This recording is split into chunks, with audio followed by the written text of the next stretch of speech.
একটি ice breaker জাহাজ Atlantic মহাসাগরের বরফের মধ্যে আটকা পড়ে যায়। জাহাজে ছিল 70 জন ক্রু মেম্বার, আর এই অবস্থায় তাদের কাছে 3 দিনের খাবার অবশিষ্ট ছিল এবং তাদের জাহাজের পিছনে একটি বড় বরফের পাহাড় ধেয়ে আসছিল। বলছিলাম 2016 সালে মুক্তি পাওয়া দ্য আইস ব্রেকার মুভিটির কথা। শেষ পর্যন্ত তারা সেই ভয়ানক পরিস্থিতি থেকে কিভাবে বেঁচে ফিরেছিল সেটাই জানবো আজকের এই মুভিটিতে। তো চলেন আজকে এক শ্বাসরুদ্ধকর সত্য ঘটনার সাক্ষী হওয়া যাক।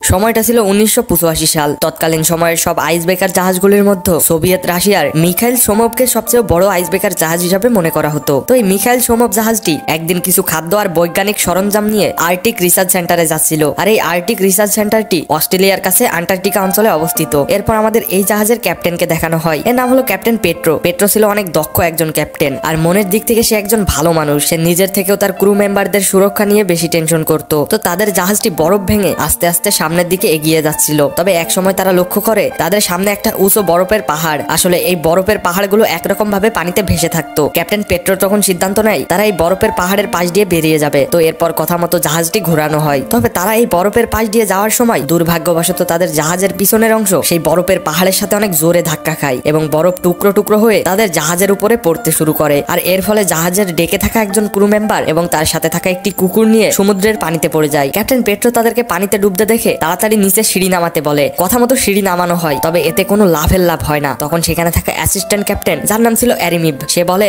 আপনি এই দুজনের জন্য বাকি ক্রু মেম্বারদের জীবন ঝুঁকিতে ফেলতে পারেন না, আমাদেরকে এখন এখান থেকে যাওয়া উচিত। তবে ক্যাপ্টেন পেট্রো কাউকে এভাবে মরতে দিবে না। সিঁড়ি নামানোর পর কোনো কাজ না হয় একজন ক্রু মেম্বারকে নিচে নামানো হয় এবং তাদের অনেক চেষ্টার পর কুকুরটিকে বাঁচানো গেলেও সেই লোকটিকে আর বাঁচানো যায় না। সমুদ্রের পানি অনেক ঠান্ডা হয়, লোকটি সেই পানিতে জমে গেছিল এবং একসময় পানিতে ডুবে যায়। তো এরপর যেই ক্রু মেম্বারটি পানিতে নেমেছিল প্রচন্ড ঠান্ডার কারণে সে আর কথা বলতে পারছিল না। এদিকে সেই পাহাড় থেকে বরফের বড় বড় টুকরো জাহাজের উপরে পড়ছিল, আর এক সময় বরফের আঘাতে জাহাজের রাডার সিস্টেম ভেঙে যায়, যেটা সাহায্যে তারা জানতে পারতো কোথায় কতটুকু বরফ আছে। বরফের পাহাড়টি ভেঙে যাওয়ার ফলে তারা সামনের দিকে যেতে পারছিল। তবে দুর্ভাগ্যবশত সেই বরফের একটা বিশাল টুকরো ভাসতে ভাসতে তাদের পিছনে এগিয়ে আসছিল। এদিকে জাহাজের অ্যাসিস্ট্যান্ট ক্যাপ্টেন এরিমিবের মনে হচ্ছিল ক্যাপ্টেন পেট্রোর ভুল সিদ্ধান্তর কারণে তাদের আজকে এই অবস্থা। তাই সে একজন ক্রু মেম্বারের মৃত্যু, জাহাজের পিছন সাইডে বরফের আঘাত এবং রাডার সিস্টেম ভেঙে যাওয়া সব তথ্য মস্কোর মন্ত্রণালয়ে পাঠিয়ে দেয়। তবে এই বিষয়টি বাকি ক্রু মেম্বারদের একদম পছন্দ হয় না, কারণ তারা সবাই জানতো ক্যাপ্টেন পেট্রো অনেক ভালো মানুষ এবং সে কখনো কারোর ক্ষতি চায় না। তো মস্কোতে এইসব জানার পর ক্যাপ্টেন পেট্রোকে সাসপেন্ড করা হয় এবং যতক্ষণ না নতুন ক্যাপ্টেন আসবে ততক্ষণ পর্যন্ত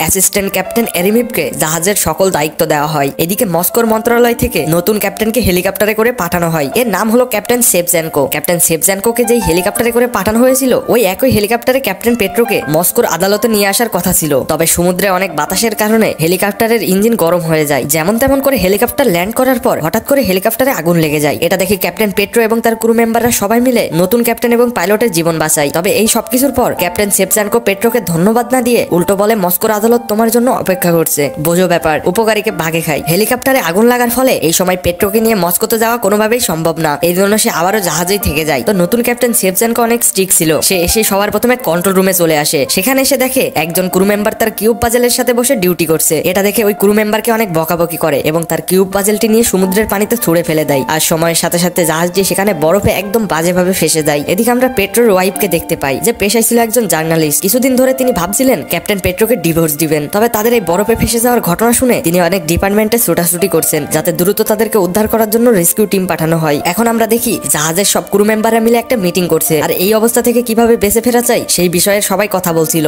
মিটিংটা ক্যাপ্টেন পেট্রোর তত্ত্বাবধানে হচ্ছিল। সেখানে থাকা একজন ক্রু মেম্বার বলে আমাদের কাছে থাকা তেলের ড্রাম দিয়ে যদি আমরা বরফের মধ্যে বিস্ফোরণ করাই তাহলে বরফ গলে যাবে এবং আমরা খুব সহজেই সামনের দিকে এগিয়ে যেতে পারবো। এইসব কথা বলতে বলতে তখন সেখানে নতুন ক্যাপ্টেন সেভজেনকো চলে আসে। সে এসে মিটিং বন্ধ করে দেয়, আর সে এমন ব্যবহার করে দেখে মনে হচ্ছিল ক্যাপ্টেন পেট্রোকে সে একদম সহ্য করতে পারে না। সেই তেলের ড্রাম দিয়ে বিস্ফোরণ করার পরিকল্পনা একদম বাতিল করে দেয়। যদিও এই আইডিয়াটা ক্যাপ্টেন পেট্রোরও পছন্দ হয়েছিল না। ক্যাপ্টেন সেভজেনকো বলে কিছুদিন পর আমাদের এই তেলের অনেক দরকার পড়বে, তাই এখন কোনোভাবে এটা নষ্ট করা যাবে না। এরপর ক্যাপ্টেন সেভজেনকো ইমার্জেন্সি রুমে চলে আসে আর ঘোষণা করে দেয় এখন থেকে সবাইকে বিদ্যুৎ ব্যবহার কমাতে হবে, কোনো কিছু অপচয় করা যাবে না এবং সবাইকে নিজের দায়িত্ব যথাযথভাবে পালন করতে হবে। এভাবে যেতে যেতে এই সমুদ্রে তারা 70 দিন কাটিয়ে দেয়। তবে ক্যাপ্টেন পেট্রো চেষ্টা করে যাচ্ছে যেভাবে হোক এই অবস্থা থেকে বেঁচে ফিরতে হবে। এমনই একদিন ক্যাপ্টেন পেট্রো সিদ্ধান্ত নেয় সে কাউকে না বলে লুকিয়ে জাহাজের বাইরে যাবে। এরপর সে লুকিয়ে তার ফায়ার গান নিয়ে জাহাজের বাইরে যাচ্ছিল। তবে তখন সেখানে হেলিকপ্টারের পাইলটটাকে দেখে নেয়। পাইলট বলে তুমি যাও, আমি কাউকে কিছু বলবো না। এরপর ক্যাপ্টেন পেট্রো জাহাজের বাইরে এসে ক্যাপ্টেন সেভজেনকোর ফেলে দেওয়া সেই কিউব পাজেলটি দেখতে পায়। সে বুঝতে পারে এই কিউব পাজলটি তো অনেক আগেই তাদের পিছনে ফেলে দেওয়া হয়েছিল,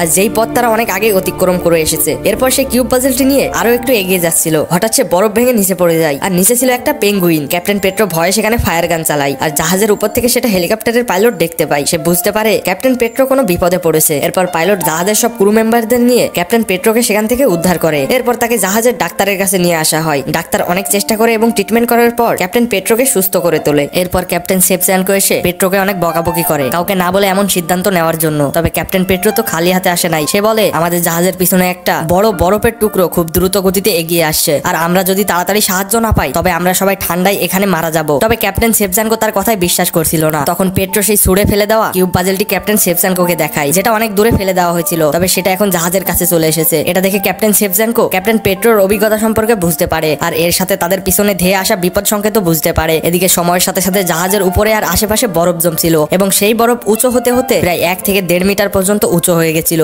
এবং একদিন সকালে সেই বরফের টুকরোগুলো অনেক জোরে জোরে জাহাজের মধ্যে পড়ছিল। এর সাথে জাহাজের পিছনের অংশ আস্তে আস্তে ফুটো হয়ে যায়, আর অনেক পরিমাণে পানি তাদের জাহাজের মধ্যে ঢুকে পড়ে। এর ফলে জাহাজে থাকা সব খাদ্য পানিতে ভিজে নষ্ট হয়ে যায়। এরপর সব ক্রু মেম্বাররা মিলে জাহাজের সেই অংশটা কোনো রকমে সারাই করে নেয়। তবে জাহাজে অনেক পানি ঢুকে যাওয়ার ফলে তাদের খাদ্য এবং পান করা পানি নষ্ট হয়ে গেছিল। তো এই সবের ফলে জাহাজের সবাই অনেক ভয় পেয়ে গেছিল, কারণ এখন তাদের কাছে শুধুমাত্র 3 দিনের মতো খাদ্য পানি বেঁচে ছিল, আর এইটুকু খাবার পানি দিয়ে তাদের এই সমুদ্রের মধ্যে বেঁচে থাকা কোনোভাবেই সম্ভব না। এই সময় অ্যাসিস্ট্যান্ট ক্যাপ্টেন এরিমিভ সবাইকে উস্কানিমূলক কথা বলতে শুরু করে। ওই যে একজন ক্রু মেম্বার বলেছিল যদি তেলের ড্রাম দিয়ে বিস্ফোরণ করা যায় তাহলে হয়তো সামনে রাস্তা তৈরি হয়ে যাবে। অ্যাসিস্ট্যান্ট ক্যাপ্টেন এরিমিভ সবাইকে রাগিয়ে তোলে ক্যাপ্টেন শেফচানকোর বিরুদ্ধে, এবং ক্যাপ্টেন শেফচানকোকে একটা রুমের মধ্যে বন্দী করে সব ক্রু মেম্বাররা তাদের জাহাজে থাকা তেলের ড্রাম নিয়ে কিছুটা দূরে যায় এবং সেখানে একটা বিস্ফোরণ করার পরিকল্পনা করে। এরপর তারা সঠিক জায়গায় তেলের ড্রামগুলো রেখে বিস্ফোরণ ঘটায়, তবে এতে কোনো লাভ হয় না, উল্টো তাদের তেলগুলো নষ্ট হয়ে যায়। এই সবের ফলে অ্যাসিস্ট্যান্ট ক্যাপ্টেন এরিমিভ নিজের কাজে অনেক লজ্জিত হয়, এবং ওই দিন রাতে সে তার ইউনিফর্ম পরে জাহাজের ডেকের উপরে দাঁড়িয়ে পড়ে সুইসাইড করার জন্য। কিন্তু ওই সময় ক্যাপ্টেন পেট্রো তাকে দেখে নেয়। সে তাকে সাহস দিয়ে বলে তুমি এমন কিছু করো না, যেটা হয়েছে সেটা ভুলে গিয়ে আমাদেরকে এখান থেকে বেঁচে ফিরতে হবে, আর এই অবস্থায় আমাদের তোমাকে প্রয়োজন। এদিকে আমরা দেখি সব ক্রু মেম্বাররা নিজেদের ভুল বুঝতে পেরেছে, আর পরের দিন সবাই গিয়ে ক্যাপ্টেন শেফচানকোর কাছে ক্ষমা চাই। ক্যাপ্টেন শেফচানকো তাদের সবাইকে ক্ষমা করে দেয়। এই অবস্থায় হঠাৎ একজন ক্রু মেম্বার এসে বলে বাইরে খুব বড় একটা বরফের পাহাড় আমাদের দিকে অনেক জোরে ধেয়ে আসছে, যেটা আগের থেকে অনেক বড় আকার ধারণ করেছে। এটা শুনে তারা সবাই বাইরে এসে দেখে আসলে অনেক বড় একটা বরফের পাহাড় তাদের দিকে এগিয়ে আসছে। এর সাথে তারা মাঝখানে একটা বড় ফাটল দেখতে পায়। এটা দেখে ক্যাপ্টেন পেট্রো বলে আমরা এই ফাটলের মধ্য দিয়ে সামনের দিকে এগিয়ে যেতে পারি। তখন বাকি ক্রু মেম্বাররা বলে এটা করা মানে মৃত্যুর দিকে এগিয়ে যাওয়া। পেট্রো বলে এখানে এভাবে না খেয়ে মরার চেয়ে জীবনের রিস্ক নিয়ে বেঁচে ফেরা অনেক ভালো। এই কথায় ক্যাপ্টেন শেফচানকো রাজি হয়ে যায়, কারণ সে ক্যাপ্টেন পেট্রোর অভিজ্ঞতা সম্পর্কে অলরেডি ধারণা পেয়ে গেছে। তখন ক্যাপ্টেন পেট্রো বলে আমি হেলিকপ্টারে করে বরফের পাহাড়ের উপরে যাব, আর লোকেশন এবং জাহাজের মুভিং সাইডের আপডেট দিতে থাকবো কন্ট্রোল রুমে। তখন ক্যাপ্টেন শেফচানকো বলে এই দায়িত্বটা আমি নিব, আর তুমি পুরো জাহাজের দায়িত্ব নিবা, কারণ তুমি অনেক আগে থেকে এই জাহাজের ক্যাপ্টেন, আর আমার থেকে তুমি সবকিছু ভালো বুঝবা। এরপর তারা তাদের পরিকল্পনা মতো কাজ শুরু করে দেয়। ক্যাপ্টেন শেফচানকো হেলিকপ্টারে করে সেই বরফের পাহাড়ের উপরে চলে যায়, এবং বাকি ক্রু মেম্বাররা নিজেদের দায়িত্ব মনোযোগ দিয়ে পালন করতে থাকে। ক্যাপ্টেন পেট্রো অ্যাসিস্ট্যান্ট ক্যাপ্টেন এরিমিভকে একটা কাজে লাগিয়ে দেয়। তো সেখানে থাকা একজন ক্রু মেম্বার জাহাজের ডেকের উপর দাঁড়িয়ে সমস্ত নির্দেশনা দিচ্ছিল, কারণ তাদের জাহাজের রাডার সিস্টেম অলরেডি নষ্ট হয়ে গেছে। যদিও এই কাজটি অনেক রিস্কের ছিল, তারপরে সেই ক্রু মেম্বার নিজের জীবন বাজি রেখে তার দায়িত্ব পালন করছিল।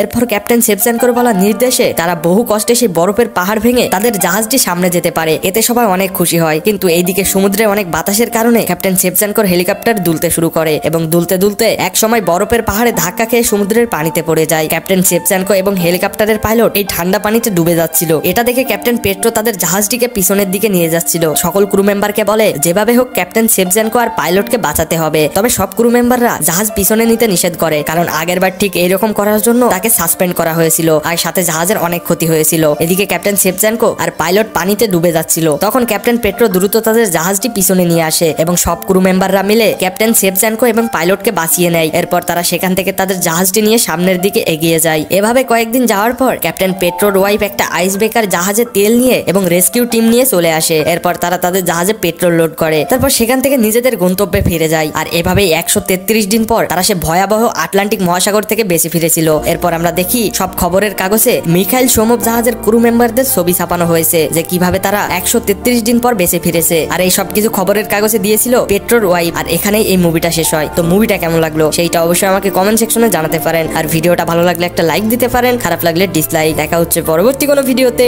টাটা।